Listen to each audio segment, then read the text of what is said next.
Hey, AP Euro. This is a brief review, so look back over your notes and the chapters, but I'm going to give you a brief review of the Decline of Feudalism. This is the first unit that we did this year. And so, if you remember, I'll just be drawing here. Decline of Feudalism, 1450 to 1648. Basically, over the course of this period one, feudalism is in decline. And when you think of feudalism, think of the pyramid with the king on top, and then you've got church, the nobles, and knights, and peasants. All right. And so this declines for several reasons, at least in the chapter that we read and what we studied. There were four major reasons that we looked at. One was the Black Death, and two was the 100 Years' War, and three was, the rise of a merchant class.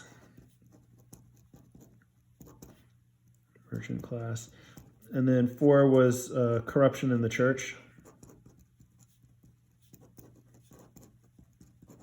And these reasons not only cover this chapter, but sort of a good overview of what happens throughout the whole unit too.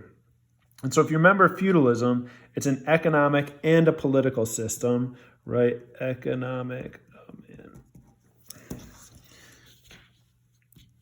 And political system, and it's based on mutual obligations. I'll give you something if you give me something, and it's usually based on land and protection, mutual obligations of land and protection. That's sort of in general, okay? And so, for example, like the king gives land to nobles who offer him protection. The nobles give land to knights and privileges to knights, just like they get privileges from the king and offer for protection. And the peasants have a right to farm the land as long as they give tithes or taxes. Remember, the peasants give tithes to the nobles. They also give tithes to the church. And that's usually in the form of grain. And so how does the Black Death cause this whole system to collapse? Well, a few ways. If you remember, the Black Death kills a third of the population of Europe, much like COVID-19, which we're dealing with now. It originates in China and Asia and spreads its way through the port cities, through Italy. And then through Italy, think of Genoa in northern Italy, exactly where COVID-19 spread in in January, and then gradually makes its way around Europe until it kills a third of the population. How would that destroy this? Well, it kills nobles, it kills people in the church, it kills the king. One reason is you don't have as many peasants anymore, and so peasants, as we saw, when population goes down, then wages go up, and so peasants are asking for higher wages, and so this puts a crack, the Black Death. Remember, we put cracks in the system. This is the Black Death with rising wages of peasants. They're asking for more economic rights and privileges, and there are several Peasants Rebellions that happens as a result of the Black Death. Remember, even though the Black Death, it really is in 1353, before the start of our focus, it continues intermittently, meaning it continues and comes back all the way up until the mid-1700s. And so you'll have plague that will occasionally pop up in parts of Europe, killing large numbers of people. The 100 Years' War, we see that ends in 1453, so it barely makes the cut here.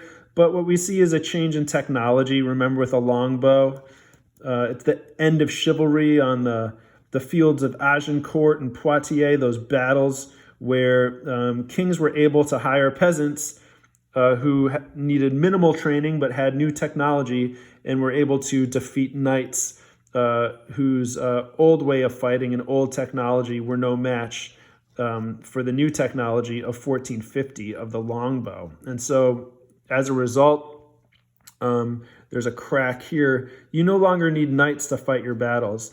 And you have the longbow tech, also in cannon, which makes old castle fortifications obsolete.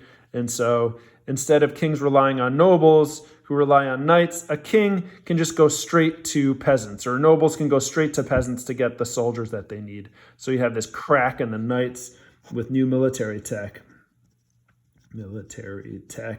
As you're thinking of new military tech, also think back to how it's going to change over the course of this time period, over the course of this 200 years.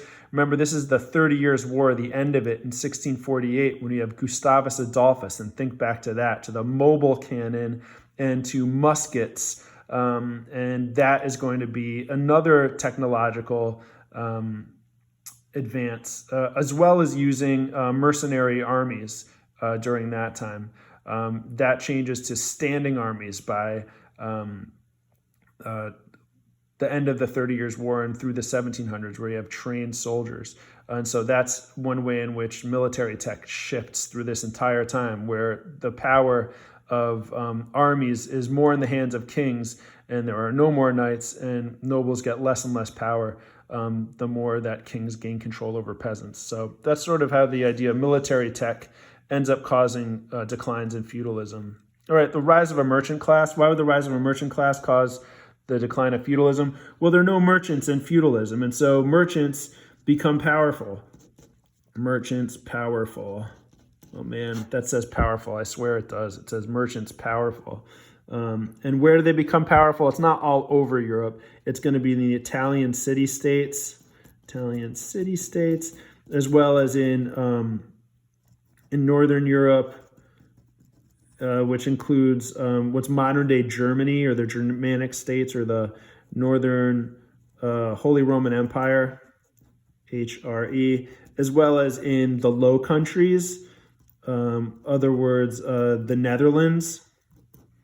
This is where you have merchant classes rising up, and they are not within this system. And so these are, think of it as the early bourgeoisie, or they start cities called burgs, home of the bourgeoisie, and they develop power, and they loan money to kings, and they are outside of this system. And so especially in the northern Italy and in the Low Countries and northern part of the Holy Roman Empire is where powerful merchant classes start building up.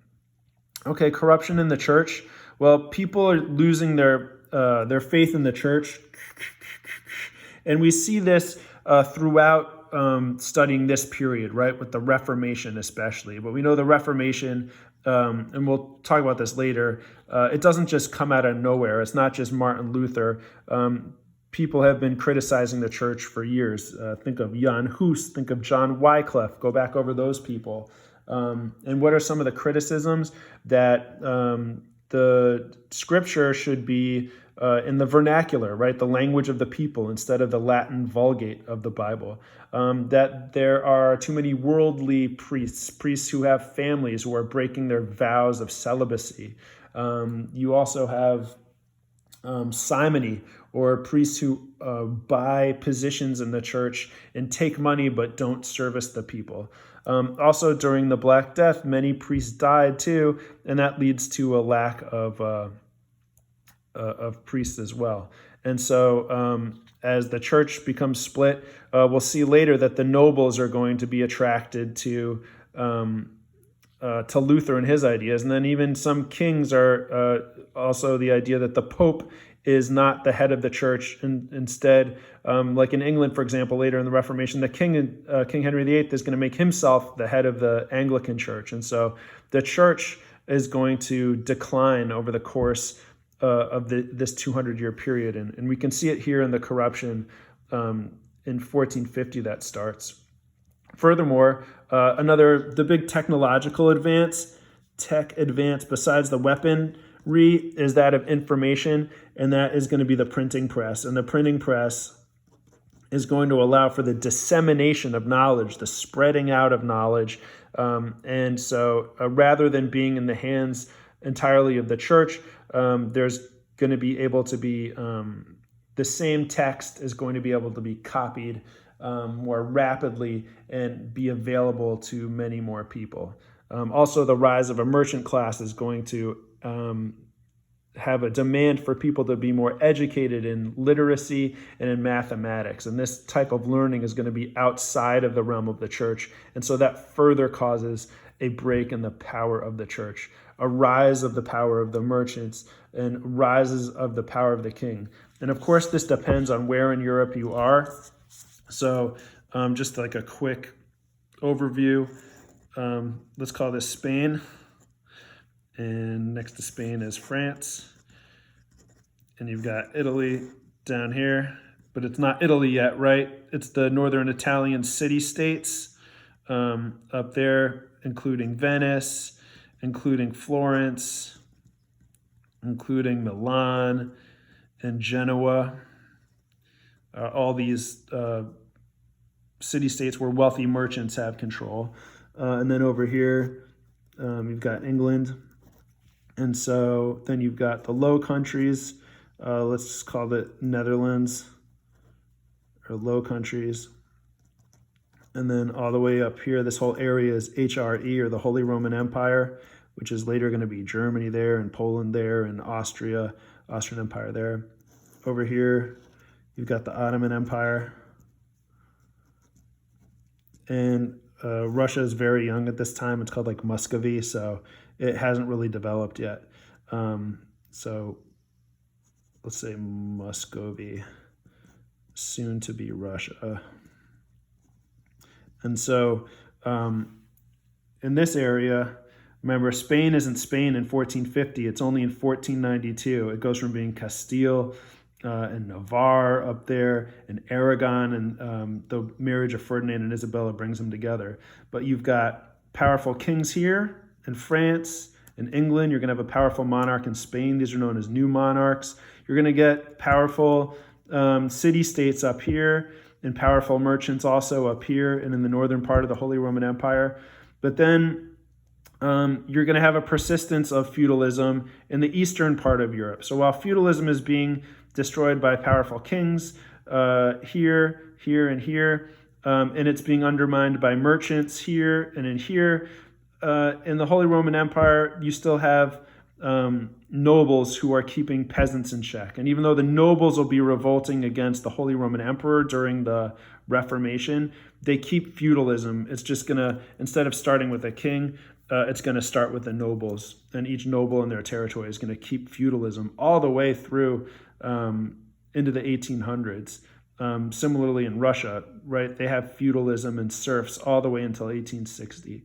And the difference one of the differences during this time is you also have the Ottoman Empire, which is a large Muslim group as opposed to being the Catholic dominated. So this part of Europe is dominated by the Catholic Church until the Reformation. Remember, this is Eastern Orthodox Church, and right here, this is Muslim, although they have a greater religious tolerance here.